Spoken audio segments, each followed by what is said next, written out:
BTRP 2096, 60 minutes duration, replay TBA.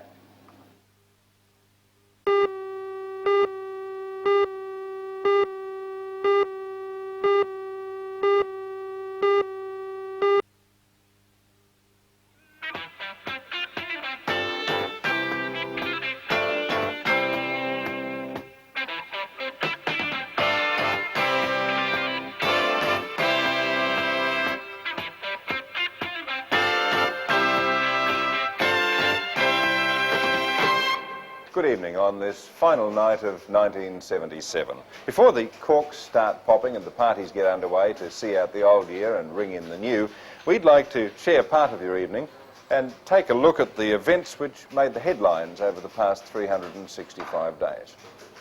I'm the news editor at NBN, and with me tonight are some of the journalists who've worked on the major stories locally, nationally and internationally. So these are some of the stories which made headlines this year. One of the horrific stories occurred when 1977 was just 18 days old. At 9 minutes past 6 on the morning of January the 18th, a passenger train left Mount Victoria in the Blue Mountains on a journey that ended about an hour later in tragedy. Approaching the western Sydney suburb of Granville, the electric locomotive left the rails and slammed into a trestle supporting an overhead concrete bridge in Bold Street. The concrete slab, weighing 200 tonnes, dropped onto the leading carriages of the packed commuter train, and 80 of the passengers died. Another 83 were injured, some seriously. Most of the victims were travelling in the third carriage of the death train. It took 31 hours of heartbreaking toil by teams of rescue workers to release the dead and injured from a tomb of twisted metal, wood and concrete. As survivors were pulled from the wreckage, ambulances rushed them to nearby hospitals for emergency treatment. Some suffered shocking injuries, while others escaped with minor scratches. Another 2 were to die in hospital, to take the final death count to 82. An official inquiry into the disaster found that the generally poor condition of the rail tracks was to blame for the horror accident. However, the report made no findings on who was responsible for the poor condition of the track, nor did it attribute fault in relation to the bridge. No blame or responsibility for the accident was attributed to the driver of the train. However, it was established that the locomotive provided the triggering mechanism for the derailment due to the poor state of the line.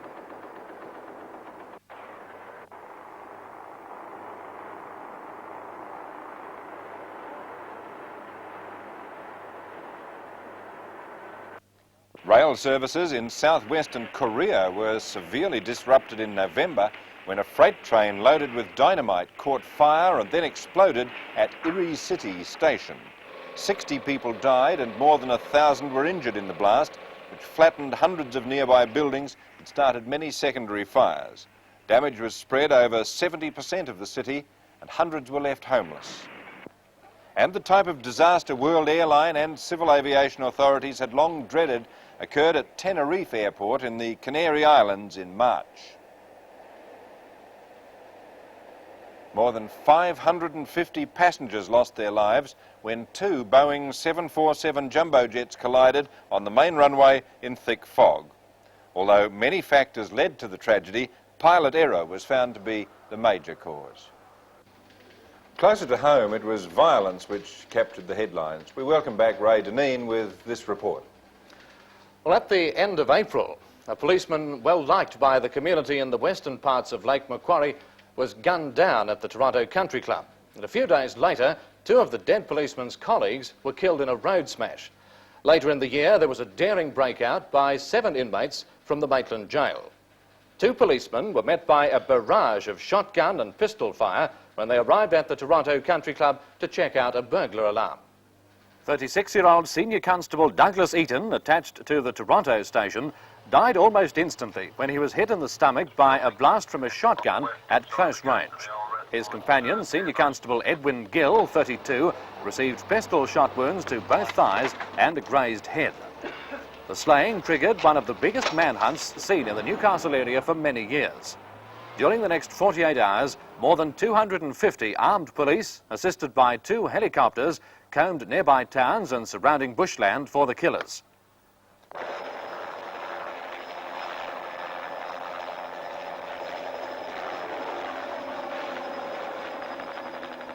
The drama began at 9 o'clock on the Saturday night when the two policemen went to investigate a disturbance at the club. Constable Eaton went to the left-hand side of the clubhouse while his mate approached from the right. Bandits who were attempting to steal a quantity of liquor from the premises opened fire, blasting off about 30 rounds of ammunition.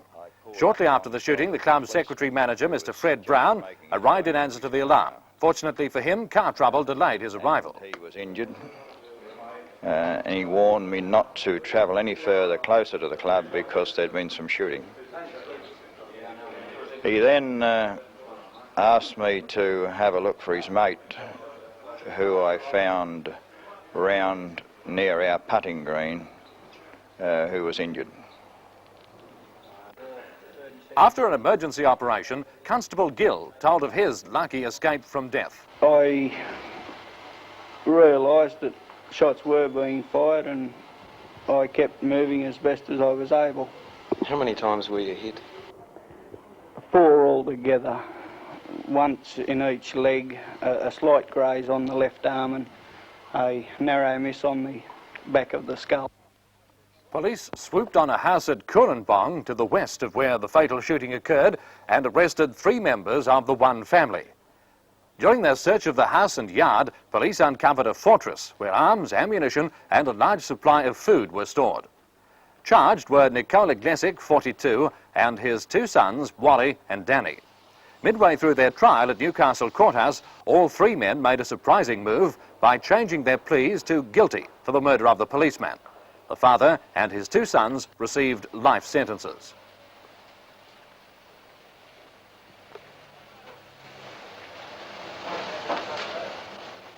For the dead constable, a full police funeral attended by the Commissioner, inspectors from all districts of the state, a large contingent from the North East Police District, civil dignitaries and friends. Later that evening, the police ranks were further saddened when 2 of Constable Eaton's friends and fellow officers, Alan Wayne Thompson, 31, of Cessnock, and Raymond James Scorer, 31, of Aberdare, were killed when a highway patrol car crashed. The vehicle was conveying 4 Coalfields policemen home from the Eaton funeral. Another major police hunt, this time to the north of Newcastle, when 7 prisoners staged a mass breakout from the jail at Maitland. During their daring bid for freedom, the prisoners stole 2 cars, smashed into a police roadblock and were chased by a farm employee on a tractor. All the escapees were serving terms ranging from 5 years to life. They escaped through an air vent in a shower room in the maximum security block at the jail, then used knotted sheets to lower themselves to the ground. Outside, the escapees flagged down a motorist, a Maitland solicitor, who was thrown out of his car but not hurt. 4 of the escapees made off in the solicitor's vehicle, while the other 3 fled on foot. The latter group was captured by prison guards soon after, when they were found hiding under a house a few hundred metres from the jail. The other 4 abandoned the solicitor's car about 15 kilometres from the jail in the Raymond Terrace area when they realised police were closing in. 3 of them dived into the Hunter River and swam to the opposite bank, while the 4th, 24-year-old Ray Pollitt, ran across a field. The 3 who swam the Hunter then stole a second car parked near a farmhouse. The owner, a young farm worker, saw them make off and gave chase on the tractor he was driving before joining the farmer to give pursuit in another vehicle. With the farmer and his young employees giving chase, the escapees crashed into a police car at a roadblock in the Duckenfield area and were taken into custody. The last of the escapees was cornered on the bank of the Hunter River and he surrendered quietly. It took only 90 minutes for the police, assisted by RAAF helicopters, to round up the 7 escapees and put them behind bars again. A mystery still baffling the state's top criminal investigators began to unfold during early July in the riverina city of Griffith. Donald Mackay, a businessman, father of 4, and a leading campaigner in the local community against the growing incidence of drugs, was last seen alive outside a hotel. During an intensive search, police skin divers combed Lake Wyangan, 8 kilometres from Griffith. While the divers searched the lake, water conservation staff checked drainage canals, again without trace of the businessman who police believe had been murdered. Griffith came to a standstill during an ecumenical church service for Mr. Mackay. While police had been unable to produce new leads in the Mackay case, political leaders stepped up their demands for a royal commission on the whole question of drugs, and this was later established by the Premier, Mr. Rann. A number of sittings were held in Griffith itself, and the inquiry is continuing in Sydney.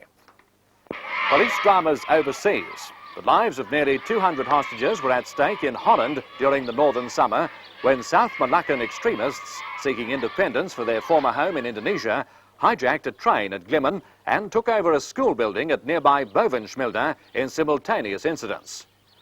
Police and troops kept a heavy guard on both areas and were eventually permitted to send goods to both the train hostages and school children. For 4 days, the extremists held out, demanding the release of compatriots jailed for similar offences in return for the safety of the hostages. When a mystery sickness suddenly swept the imprisoned children, their captors finally relented and released them unharmed.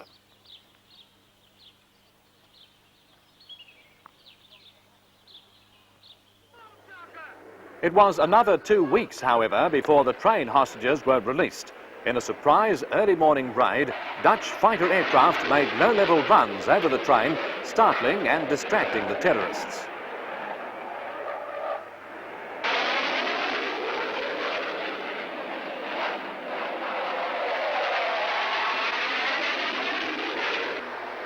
Troops with heavy armoured support moved in, and in the shootout which followed, 6 Malaccans and 2 hostages were killed.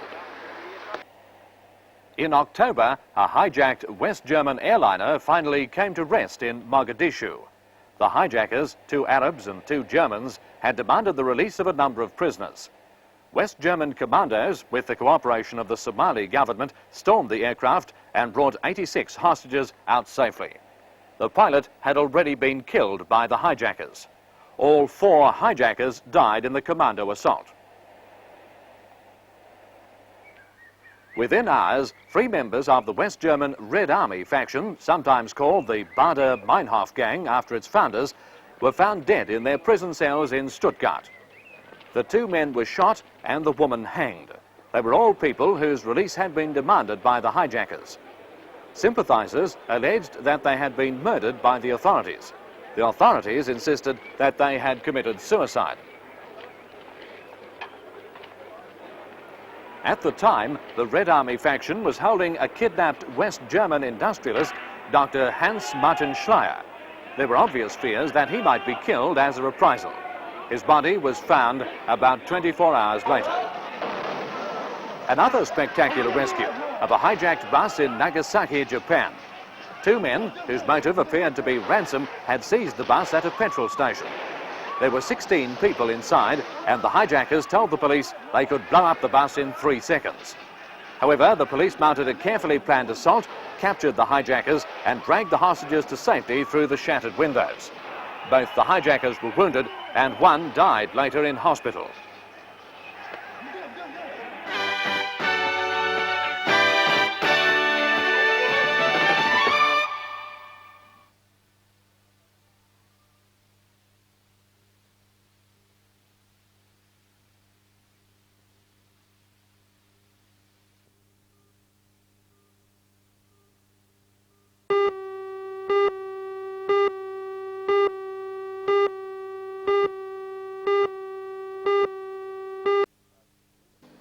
New faces appeared, some reappeared, others just faded into history through either self-made decisions, official appointments, or by the people at the ballot box.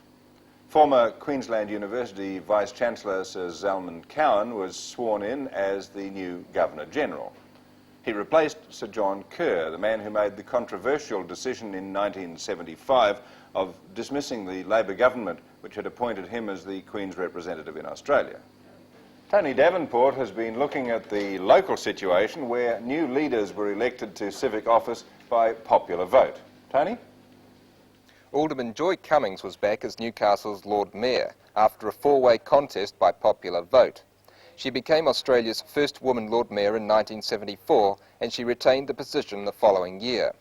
In 1976, she was defeated in a ballot by Alderman Gordon Anderson, but health reasons forced him to vacate the position and his aldermanic chair in September. Alderman Cummings also represents the City Council on the Hunter Valley Conservation Trust and the Water Board. Lake Macquarie's new mayor this year was also by popular choice of the voters, with Alderman Jeff Pasterfield winning the top position for the ALP. One of Alderman Pasterfield's main policies as mayor will be to establish a focal point for the lake's big population in the form of a new civic centre. In Gosford, a new shire president was elected by the council. Councillor Don Leggett took over the reins of the Central Coast Council from Mr Malcolm Brooks, who stepped down from local civic life to contest a federal seat. On December the 10th, Australians went to the polls again for the 4th time in 5 years. Political reporter Neil Bowes has that story. Thanks, Murray. In spite of a political scandal involving the then Federal Treasurer, Mr Lynch, during the run-up to the election, and the fact that Mr Chipp's Democratic Party was winning favour with the disenchanted, Prime Minister Fraser's coalition government was returned with an unexpected large majority. It was a beaming Prime Minister who faced newsmen when the decision of the electors became clear. Gentlemen, I'd like to say that I thank the people of Australia very much for the confidence that they have shown in my government. I believe that very significantly they have shown that confidence because the government has operated as a team. Nobody could have a better lieutenant than Doug Anthony, Deputy Prime Minister, and all the members of the team have worked with a common purpose, a common objective, and a common wish. That is to serve Australia and to overcome the very real economic problems that Australia faces. And then a brief statement from the opposition leader, Mr Whitlam. The Liberal and National Country parties on winning the elections and winning them convincingly. I want to thank all the Labor candidates and their supporters who put up an excellent campaign in every state and both territories. As soon as it's reasonably clear who are the Labor members of the new House of Representatives and the Senate, I shall call them together to elect the executive. I myself will not be nominating for the position of leader. Mr Lynch retained his position in the Federal Liberal Party. At the same time, Mr Fraser announced the creation of 3 new ministries, increasing the size of cabinet from 12 to 14, and then enlarged the ministry from 26 to 28. Mike Peterson continues with that story. He was understandably happy as government members gathered for drinks before the Liberal Party meeting to decide the deputy's job. After meetings of both parties, Mr Fraser announced a new ministry of 28. Senator Bob Cotton of New South Wales has been dropped and will become Consul General in New York. Mr Bob Ellicott, who resigned as Attorney General, returns as Minister for Home Affairs and Capital Territory. 2 new names into the ministry are former Melbourne footballer Ray Groom from Tasmania, who becomes Minister for Environment, Housing and Community Development, and another parliamentarian with a sporting background, Senator Glenn Shield from Queensland, who takes over Veterans Affairs. 3 days later, it was the Australian Labor Party's turn to sort out its leadership. As expected, Mr Hayden won the post, and his deputy is Mr Lionel Bowen, who replaced Mr Tom Uren. International politics and to India, where Mrs Indira Gandhi submitted her 11-year record as Prime Minister to the electorate and lost. No longer protected by office, she was arrested on corruption charges but released the next day. Other charges are still pending. The man who beat her was Mr Morarji Desai. He is 81 and leader of the Janata Party. Later in the year, Mr Desai had a lucky escape from an air crash in Assam that killed 5 of the crew. In Pakistan, Mr Zulfikar Ali Bhutto also called an unexpected election. He won easily, but the manner of his winning led to trouble. Allegations that the ballot had been rigged brought rioting crowds out into the streets. The riots cost 300 lives and led eventually to the army taking control. Mr Bhutto himself is on trial. He's charged with conspiracy to murder and other offences arising out of the alleged kidnapping of a political opponent 3 years ago. He was originally granted bail, but has been in prison for the past 2 months. The trial is still continuing.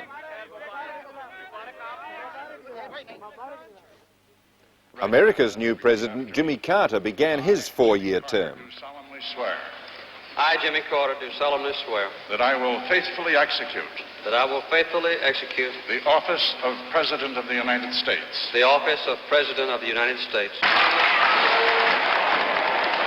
President Carter immediately pursued an active role in framing foreign policy, determined that the United States should take the initiative where possible.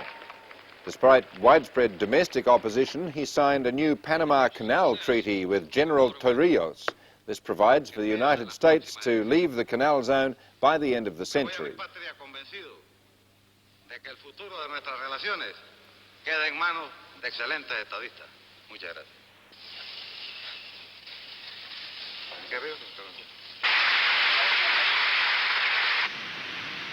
Although agreeing to curb some space projects, President Carter encouraged the use of American Delta rockets for joint projects with other countries. Unfortunately, this launching of a European orbital space satellite ended in the spectacular failure of the rocket at a cost of $42 million. It was the second of two costly rocket failures during the year. Initial success, though, for the Soviet supersonic airliner, the Tupolev 144, which began scheduled passenger flights between Moscow and Central Asia on November the 1st. Similar in appearance to the Concorde, the T-144 had been dogged by development problems for 7 years. Concorde, too, had experienced protracted difficulties in overcoming legal obstacles to its landing at New York Airport. Although well proven on passenger flights between Europe and the United States, Concorde was prevented from operating into New York by an 18-month battle over environmental issues, finally quashed in October. It was a year of hard work for our RAAF fighter base at Williamtown, and our Armed Services roundsman, Chris Ford, has a report. Chris? The base had one major accident. In February, Flight Lieutenant John Fredericks died when his Mirage fighter crashed near Tea Gardens. It's a pretty rugged 5 kilometres into this pine forest where the Mirage crashed. You can see here where the Mirage has come down and clipped the tops of the trees on the way in. It's still smoking here, and a large area has been charred black by fire, obviously where the aircraft has dumped fuel. On the 7th day of the 7th month, 1977, our number 77 fighter squadron held a special parade to mark the odd coincidence of dates, and for 2 babies born on that day, they were made honorary members of number 77 squadron. A look into the future. The American Space Shuttle Enterprise made its first solo flight in August. It had flown before, but only on the back of its parent Jumbo 747. This time it was released at a height of about 7,600 metres and glided back to Earth alone. The shuttle, which carried a 2-man crew, is designed to ferry men and scientific instruments to space stations in the 1980s.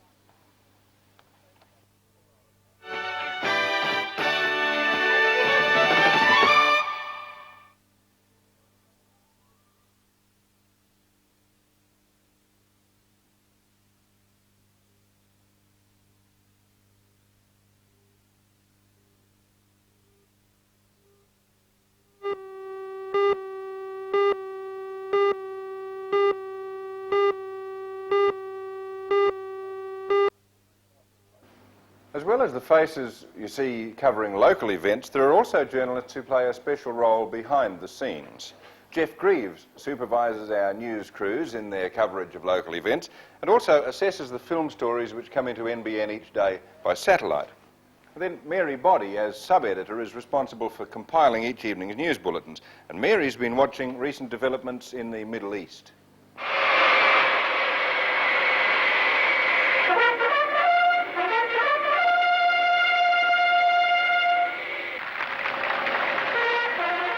History in the making as Egypt's President Anwar Sadat arrives in Israel for talks with Prime Minister Menachem Begin. It was the first time an Arab-headed state had set foot on Israeli soil and came at a time when there had been fears of renewed hostilities in the Middle East. The visit was arranged with almost stunning swiftness. President Sadat had told his parliament early in November that, if necessary, he would be prepared to pursue peace by putting the Arab point of view in the Knesset. Within days, Prime Minister Begin had replied with an official invitation and the historic meeting was being finalised.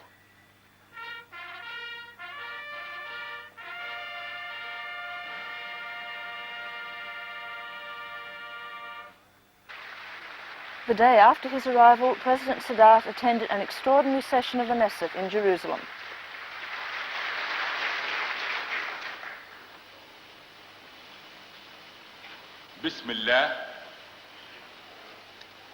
In a solemn and emotional address, the Egyptian leader acknowledged that the Jewish state of Israel was now an accomplished fact in the Middle East, and that there were times in the lives of all nations when it became necessary to overlook the past in a bold drive for new horizons. أن أتوجه إلى السيد رئيس الكنيسة. President Sadat called on both countries to rise above absolute theories of superiority and repeated Arab insistence that the Israelis withdraw from territories occupied in the 1967 war.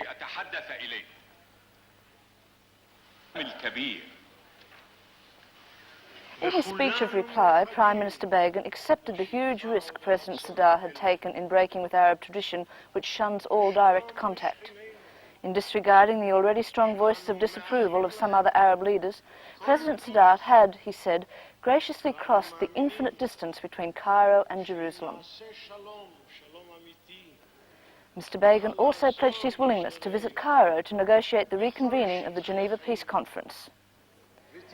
Mr. Begin spoke of peace, but there is no real peace now in Lebanon. Many homeless Palestinians now living there contribute to the tension between left and right-wing Lebanese factions and between Lebanon and Israel. On a number of occasions, Israel made airstrikes on what she claimed were terrorist strongholds close to the border. Some heavily damaged villages now seem to be almost deserted.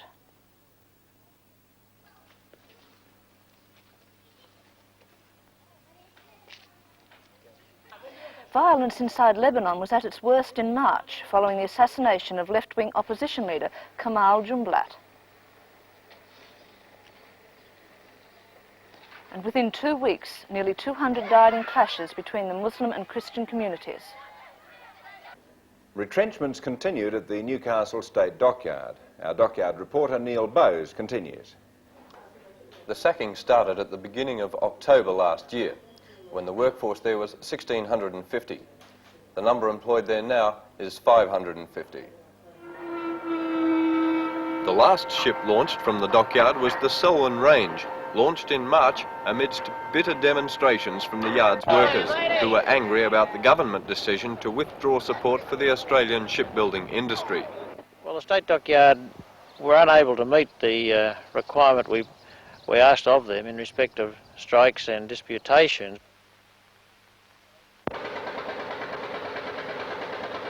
Then came the dismantling of the floating dock and more retrenchments as the dockyard continued to wind down its operations. The bitterness and conflict that had been created between the AMWSU and the government was not helped by the decision that a new floating dock was to be built in Japan. The new floating dock had been seen as a light on the horizon for the shipbuilding industry here. And as if in protest, the dismantling of the old dock, itself built in Newcastle, was interrupted by the collapse of a 16-ton steel section of that crane. The government decision didn't make the Prime Minister, Mr. Fraser, a very popular man amongst the union members, and during one of his rare visits to Newcastle, Mr. Fraser was greeted by a hostile crowd. He was pelted with abuse, and his car was hit by several well-aimed tomatoes.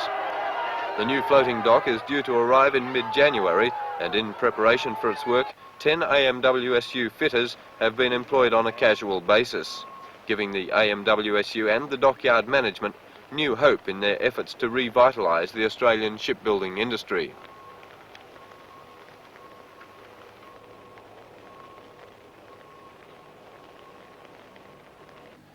While shipbuilding at the State Dockyard came to an end, the industry did continue at the Tomago shipyard of Carrington Slipways. Jim Sullivan has the details. 3 ships were launched, and the year was capped by the announcement of a $36 million contract to build a vessel for the Royal Australian Navy. In the past, smaller vessels and tugs like the 35-metre Beliando, which was launched last January, made up the majority of the craft built by Carrington Slipways.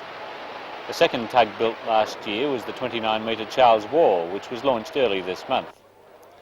However, in September, the company joined the Big Ship League with the launching of the 4,000-tonne Goliath. The ship, the biggest ever to be launched sideways in Australia, is a bulk cement carrier. Even larger will be the Australian Navy ship, the 6,000-tonne Tobruk, which will have its keel laid at Tomago in 1979. The best news for Newcastle came from the Deputy Premier and Minister for Public Works, Mr Ferguson, the signing of a $70 million contract to deepen the harbour. The job, to be carried out over the next 4 years, went to the West Ham Dredging Company.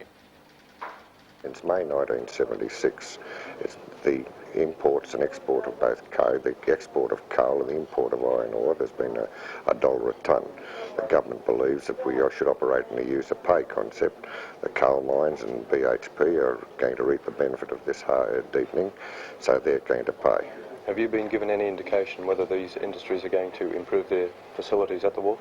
Well, BHP, as you appreciate, is going to commence deepening of their basin, not to the maximum depth at present because it would interfere with their wharf facilities, but in the long term, yes, they're going to even improve their wharfage there. The existing wharf, as far as the new coal load and that, are quite adequate to handle the deepening of the harbour. The massive project began quietly but definitely on November 8th, when the dredge Endeavour began removing silt from the Horseshoe Beach area. This is to give ships more room to manoeuvre during later moves to take rock from the floor of the channel. West Ham is expected to take 5 years to remove 10 million cubic metres of material, including 2 million cubic metres of solid rock. Ugly demonstrations where protesters clashed with police erupted in Sydney and Brisbane during the latter part of the year. Thousands took to the streets in Brisbane to voice opposition to a ban imposed by the Premier, Mr Bjelke-Petersen, against organised street marches. People opposing the export of Australian uranium yellowcake through Sydney had a head-on confrontation with police at the White Bay container terminal. The shipment was taken secretly by road transporters from the Lucas Heights Atomic Research Station to the wharf. When the protesters learned that the cargo had arrived, the vicious scuffles began.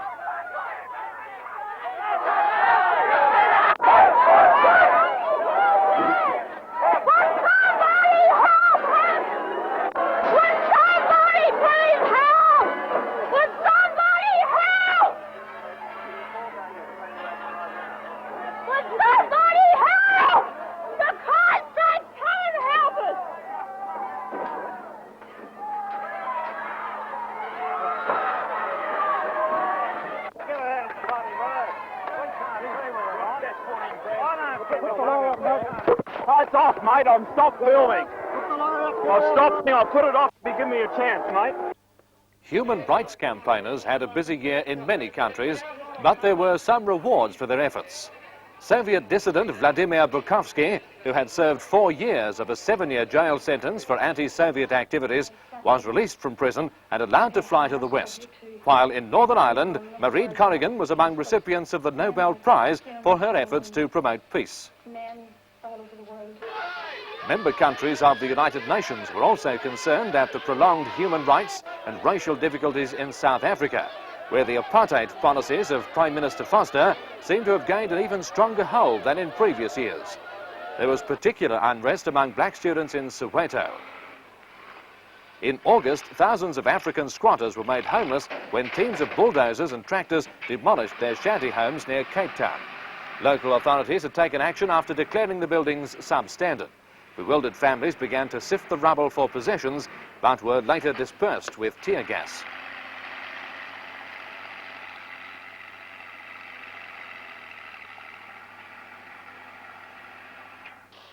The following month, African nationalist leader Steve Biko died while in police custody. The circumstances of his death provoked international protest and forced the South African authorities to hold an official inquiry. While he was in detention, Biko had sustained serious injuries which could not easily be explained. After 2.5 months, the inquiry found that no blame was attributable to the police. But this decision did little to appease worldwide alarm. In London and many other capitals, demonstrators voiced their protest against South African embassies. A Broken Hill council employee took on the powerful Barrier Industrial Council in June when he refused to pay a fine imposed by his union. Noel Latham was suspended from his job with the Broken Hill City Council because the administrator said his refusal to pay a fine could jeopardise the city's services. The banned union member even took his fight to the Supreme Court in Sydney. it'll happen, and the process of law will take its course as far as I can see it. And if it backfires on me, then God help Australia in the future. Unionism has done wonders, probably for yourself even. But you must remember that there's that element of executive power, the junta, that suddenly steps in occasionally and gathers, even if it takes 50 years, and absorbs a place. And if it's isolated, it sort of creates an apathy in people. And there are other conditions that create this too. And suddenly, when it's brought home to them, the inequities and the injustices, then there's a good chance to improve it. One of the most disruptive and damaging strikes in Australia began on May 7th when 900 air traffic controllers went on strike. Their walkout from control towers throughout the nation plunged Australia into turmoil for 7 days, caused human hardship and heavy financial loss, and did our international reputation a great deal of harm. With domestic and international aircraft grounded, a special centre was set up in the Sydney Town Hall offering stranded passengers temporary accommodation. Lord Mayor Leo Port spoke of the relief operation. What we're doing is we're telling people that we're making a list of available accommodation, and we're offering that accommodation to a genuine traveller who's stranded in Sydney. That is, all they need to show us is airline tickets, or if they're overseas people, airline tickets and passports, and that's it. The two proposals were from the executive. The first recommended a return to work from midnight tonight, and the second was that the strike continue indefinitely, further meetings to be held next Friday. Newcastle was hit hard by disputes in the building industry and postal services. When cement batchers went on strike in support of claims for a substantial weekly pay increase, the supplies of cement to ready-mix companies dried up quickly. This meant no supplies of concrete to building sites, and the building industry suffered for almost 3 months. And that wasn't the end of that dispute, because concrete mixers later staged a short stoppage in support of a flow-on from the cement batchers.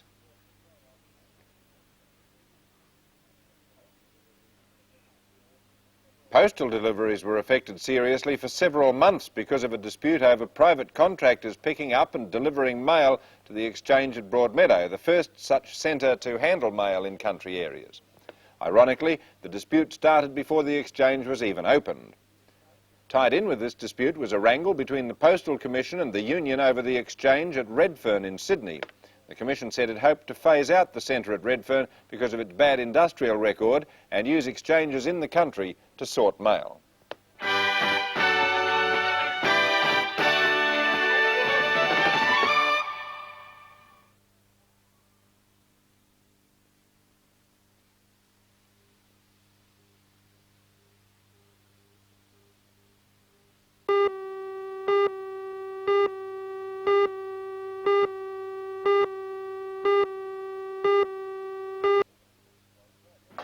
The Queen's Jubilee visit to Australia had a special meaning for Newcastle. Her Majesty and Prince Philip paid a brief visit to our city late in the afternoon of March the 11th. The royal couple flew to Williamtown from Tamworth, and then travelled by car to Lehman Street, where the Queen opened the Regional Art Gallery. Newcastle is the birthplace of painters and has its own excellent collection of Australian works going back to the earliest days. I congratulate all concerned on the enthusiasm and initiative which has created this fine new gallery to house that collection. My Lord Mayor, I have much pleasure in declaring open the Newcastle Region Art Gallery.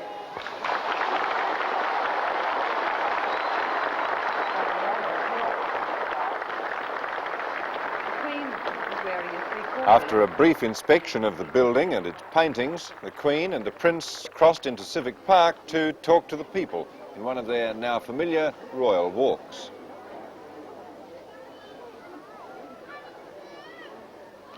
The black royal limousine then whisked them away to Crosby Wharf, where the Royal Yacht Britannia was waiting to take them to Sydney after a day-long cruise down the coast. June 7 and London. The Queen leaves Buckingham Palace in a golden coach to begin a silver Jubilee procession through London.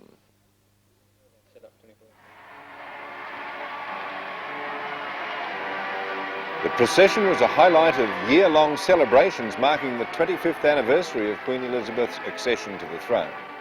The Jubilee attracted an estimated 5 million foreign tourists to Britain, many of whom camped overnight in the streets of London to be sure of good vantage points on occasions such as this.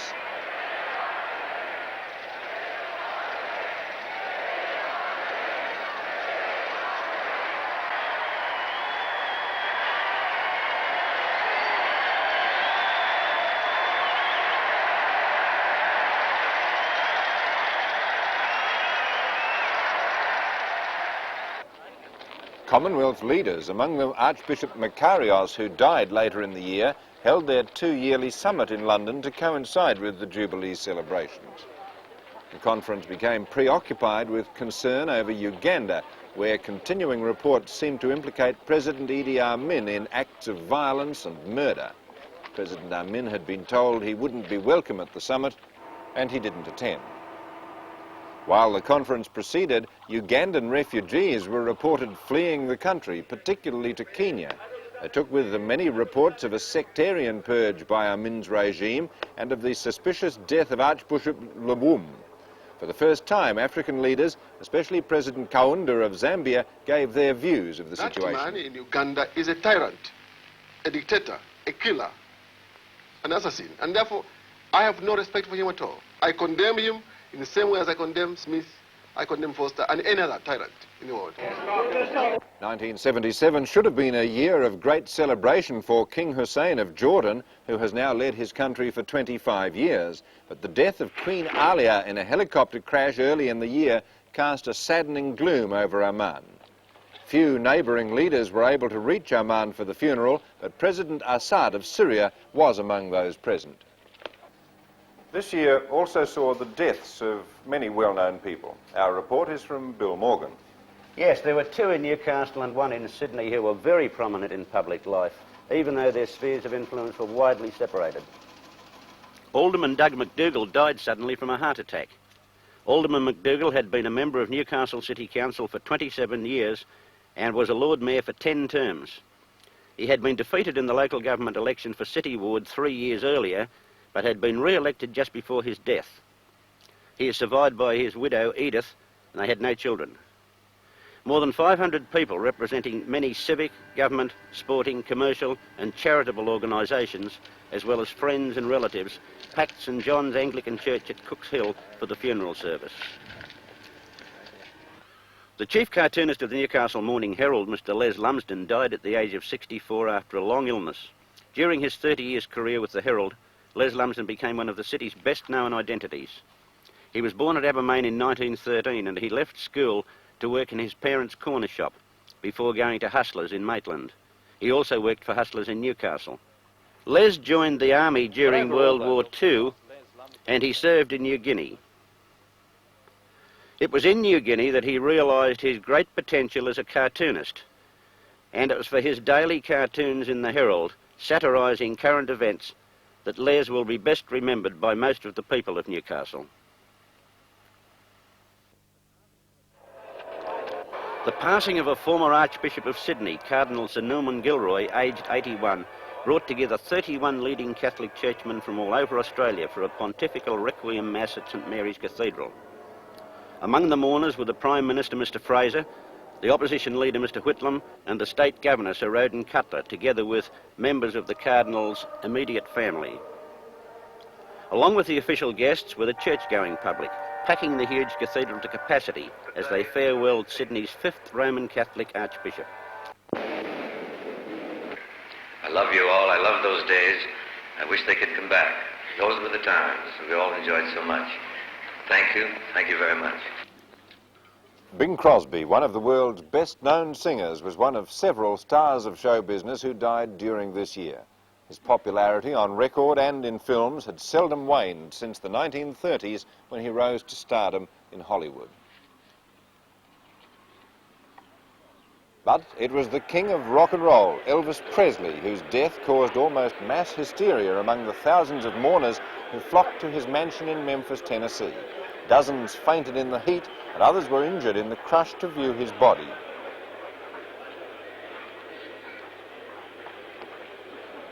Hundreds of thousands lined the route of his funeral cortege, which was headed by 16 limousines.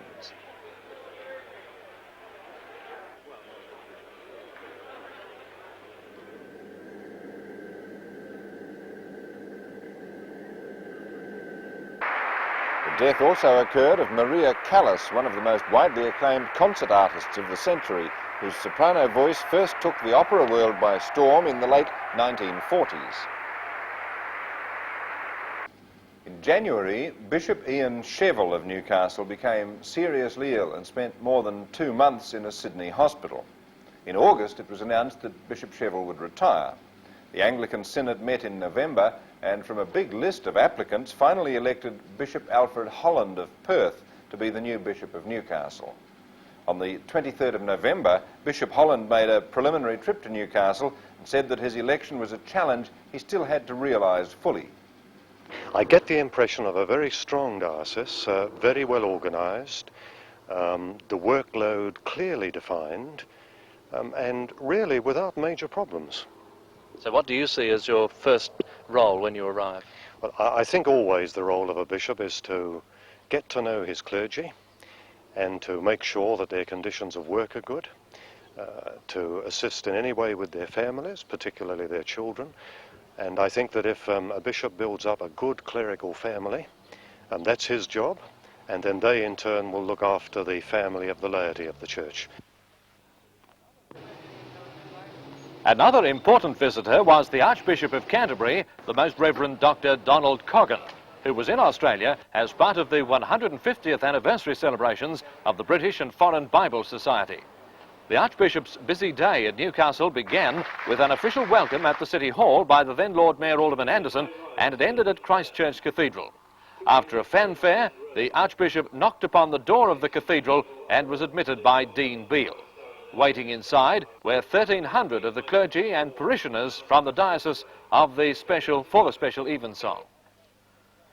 Church unity came a step closer in June when the Methodist, Presbyterian and Congregational churches merged to become the uniting church in Australia, and the Reverend Keith Brooks of Hamilton was appointed moderator of the Hunter Presbytery. For the Greek community in Newcastle, 20 years of planning and hard work came to fruition when Archbishop Stylianos travelled from Sydney to open their new $200,000 church in Hamilton. The church was built to seat 300 and it took 12 months to build. Guests at the inaugural service included the Bishop of Newcastle, Bishop Sheville, and the Bishop of Maitland, Bishop Leo Clark. Newcastle and Lake Macquarie are both now administered from new chambers. Chris Ford has a report. The city's multi-million-dollar administrative building was opened by the State Governor, Sir Roden Cutler. There was much controversy, industrial trouble, delays and rising costs during the 6 years it took to complete the project on the corner of King and Burwood Streets and Wheeler Place. The opening was a swan song for the town clerk, Mr. Bill Burgess, who retired after 27 years as the city's senior municipal servant.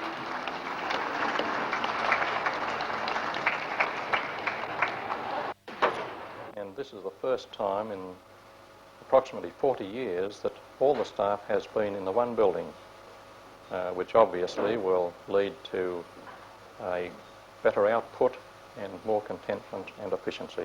This was one of your original ambitions, wasn't it, on your appointment to the Greater Newcastle Council? It was one of them, yes, and fortunately I've lasted long enough to see it come to fruition. It was the State Premier's turn to open the new council chambers for Lake Macquarie Council at Spears Point. The chambers, constructed under budget at $1.7 million, replaced the 20-year-old structure on the opposite side of the street. It was the first stage of the council's project, and tenders have been let for another stage.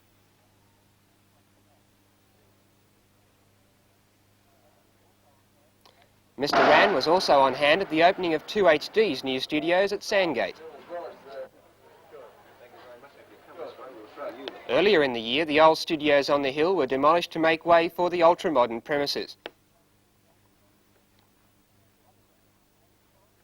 Another demolition, this time not by choice.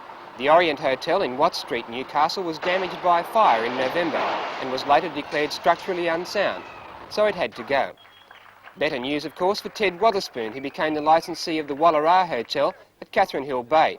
Ted is believed to be the first Aboriginal publican in the state, and plenty of well-wishers turned out when he pulled his first beers at the bar.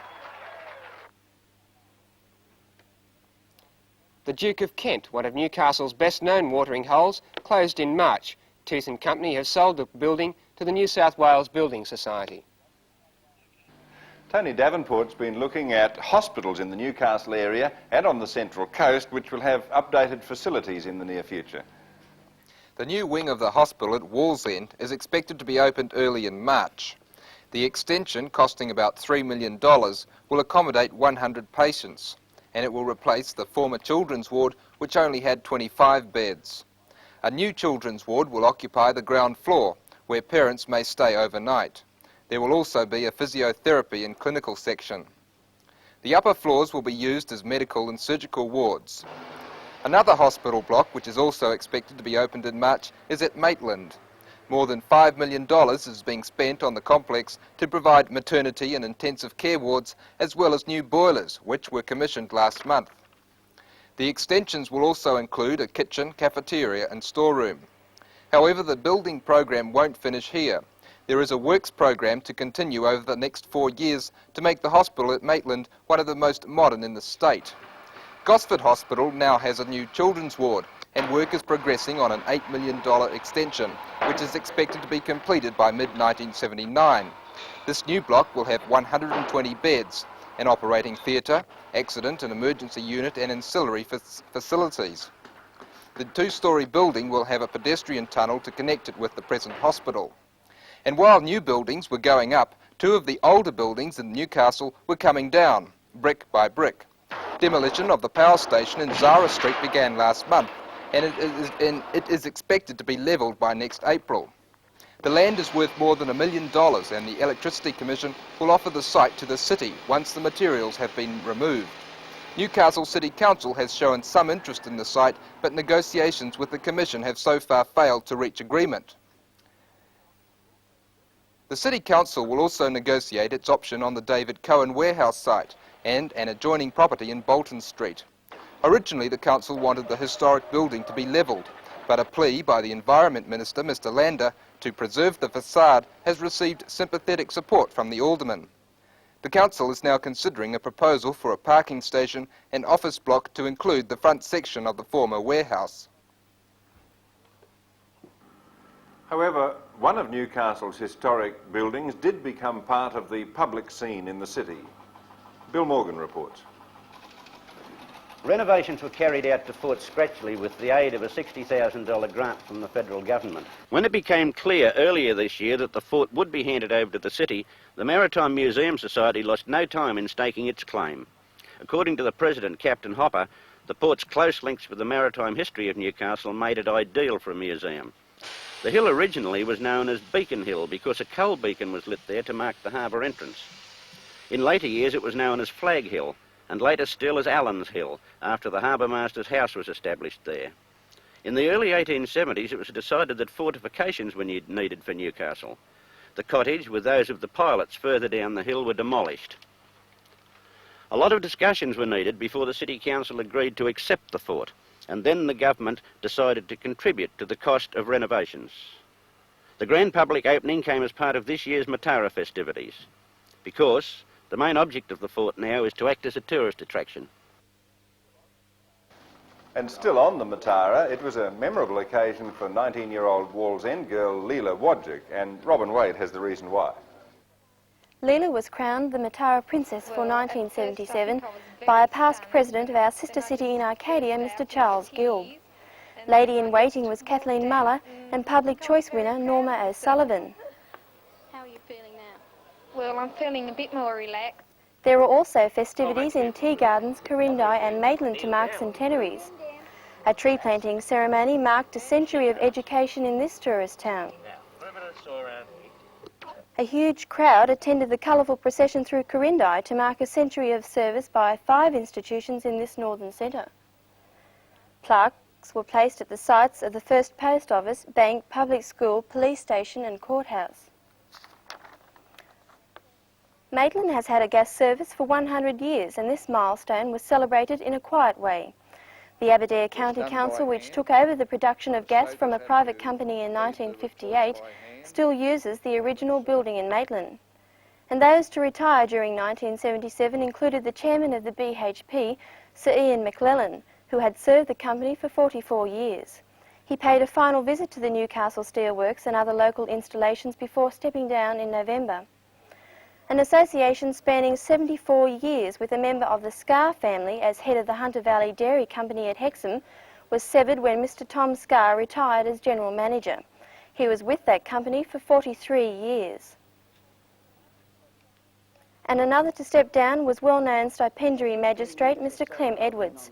He spent 13 years on the local bench.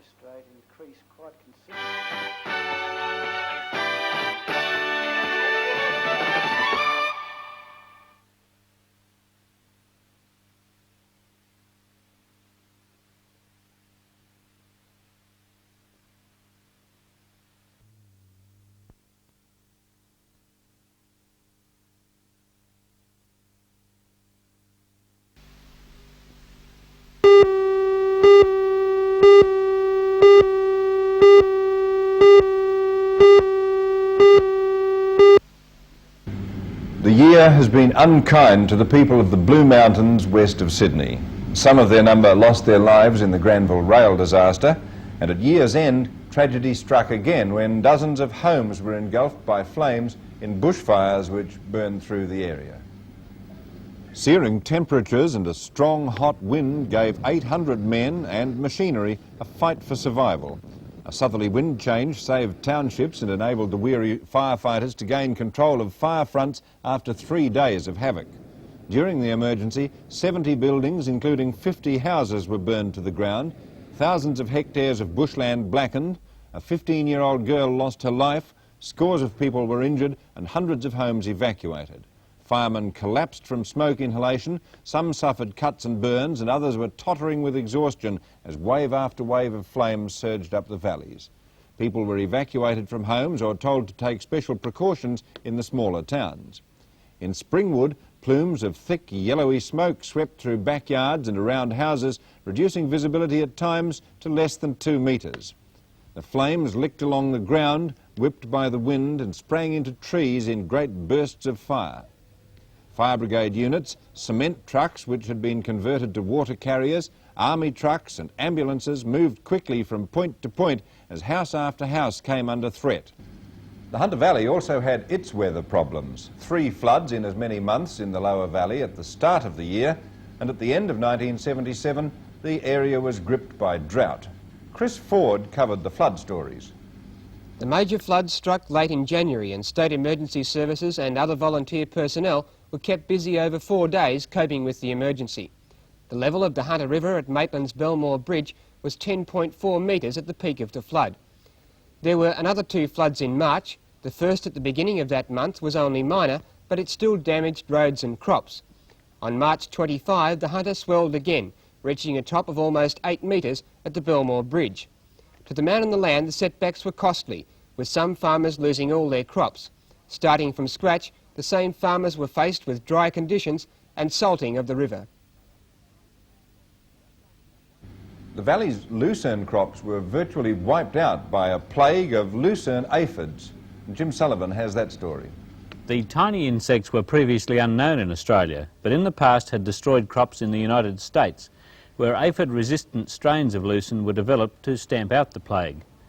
The New South Wales Department of Agriculture imported the special seed from America, but the Regional Director at Maitland, Mr Vane, says that the notorious lucerne aphid has not been completely beaten. It has not been beaten. We believe it is still with us, although in recent times the problem seems to have diminished as we've gone into the summer. We would expect that the aphids will be with us for quite a long time, but the Department of Agriculture is developing a program which will help farmers cope with the problem.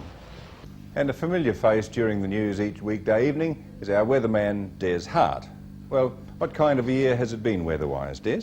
Well, Murray, we got off to a great start through the agencies of these great trough lines that sort of came down, and a good bountiful rains were visited upon sort of eastern New South Wales as the tropical air began to come to our latitudes, and we had above average rainfall registrations right up until about May, and the countryside looked in sort of particularly excellent condition.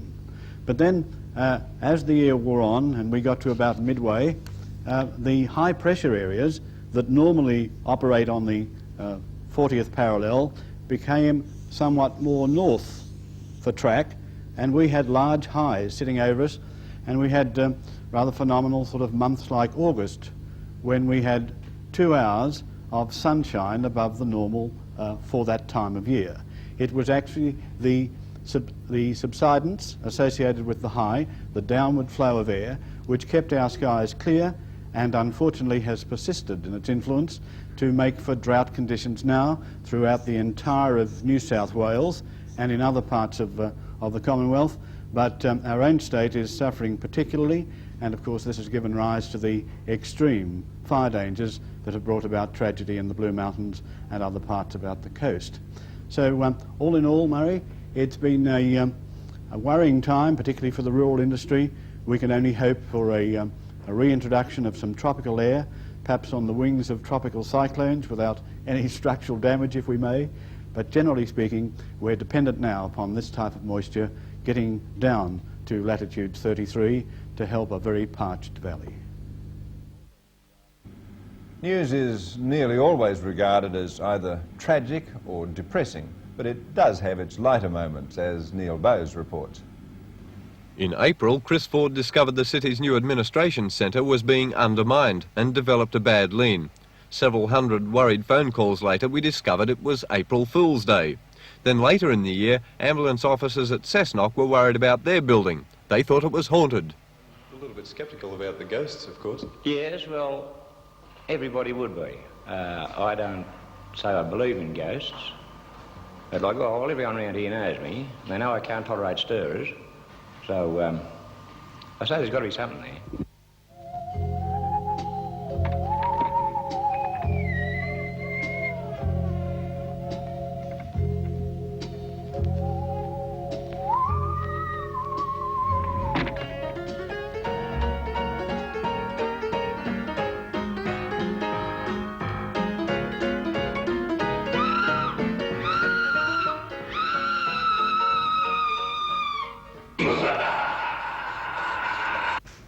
In a few hours, a new year will dawn, and with it will come a new round of stories and headlines. However, it's now time for everyone to relax and forget about life's tragedies and life's worries as we celebrate the arrival of the new year. On behalf of the NBN News team here, I'd like to take this opportunity of wishing you and yours a very happy and prosperous 1978.